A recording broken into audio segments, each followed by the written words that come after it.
Were you not entertained, people? This is one of the best games of the season so far. An NFC North showdown. Green Bay Packers came in 9-3, while the Lions came in 11-1. In my opinion, this was two of the top teams in the NFC. Coming in, I thought the Lions was just a little better, but you can't never sleep on them Packers, man, because they're a good football team. The Lions came out, hit them first, punched them in the mouth. After halftime, Packers came out, scored 14 straight, you know. But they scored them 14 straight because they had good field position. They did what they were supposed to do. Jordan Love was 12 for 20, 206 yards, one touchdown. He played real well, in my opinion. He needs a number one receiver. I know they got Reed, but they need another consistent receiver to go with him. I like what I seen out of Jordan Love. He had a few plays.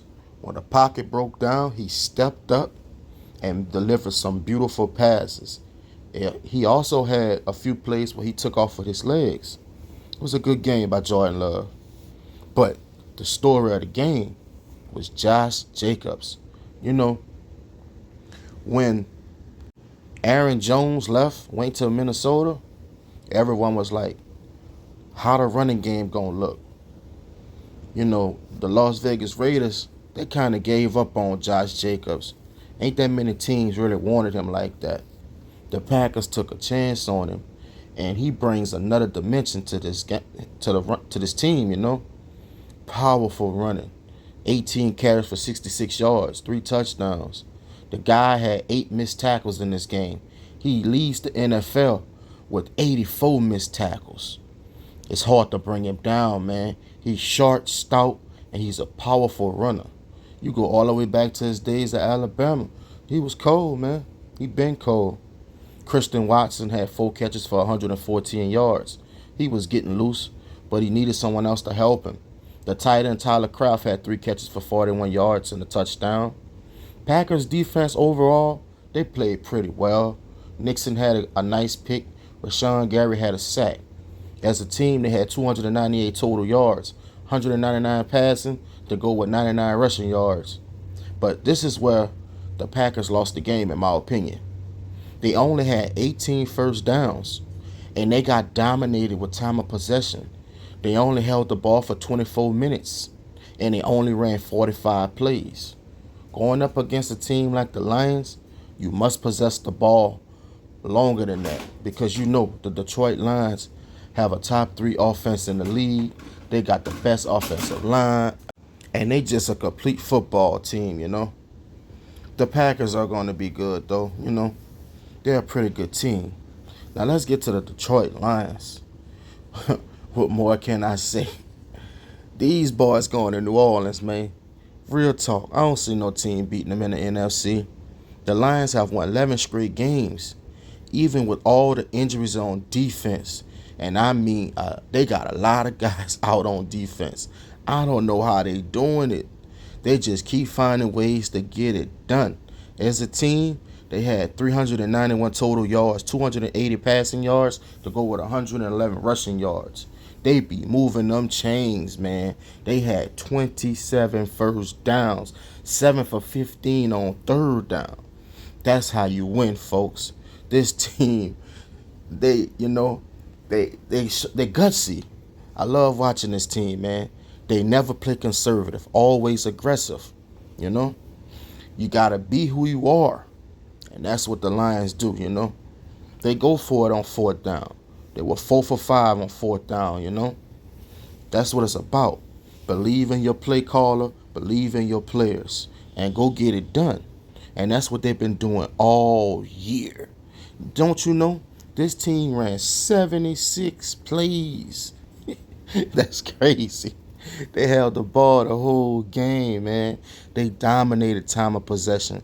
36 minutes to 24. And what can I say?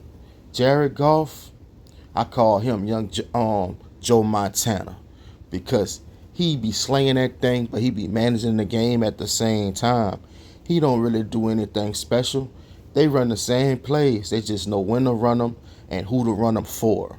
That's credit to Jared Goff and Ben Johnson, the offensive coordinator. Jared Goff went 32 for 41. After he threw that pick, he got locked in and he was balling out there, man. 3 touchdowns, 1 interceptions. The running backs, Jahmyr Gibbs and David Montgomery.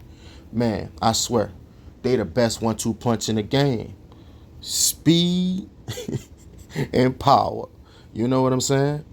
Gibbs, one of the fastest running backs in the game. Got some of the best hands in the game. When they be running them screen plays, I be thinking he gonna bust it open every time, you know? Both running backs had like 45, 50 yards apiece. Jahmyr Gibbs had a receiving touchdown. But David Montgomery, that dude's so tough to bring down, man. It's like every time he get the ball, he be dragging folks. That's how strong and stout he is. He legit, man. Now, we all know that St. Brown is one of the best wide receivers in the game. But you know, most teams are going to game plan to shut him down. You see, that's what I like to see in teams. You know your main guy is going to get shut down. What will the other guys do? And the Detroit Lions do a very good job of getting the other guys involved. St. Brown had 5 catches for 43 yards. That's kind of bad, right? Nope, that was solid.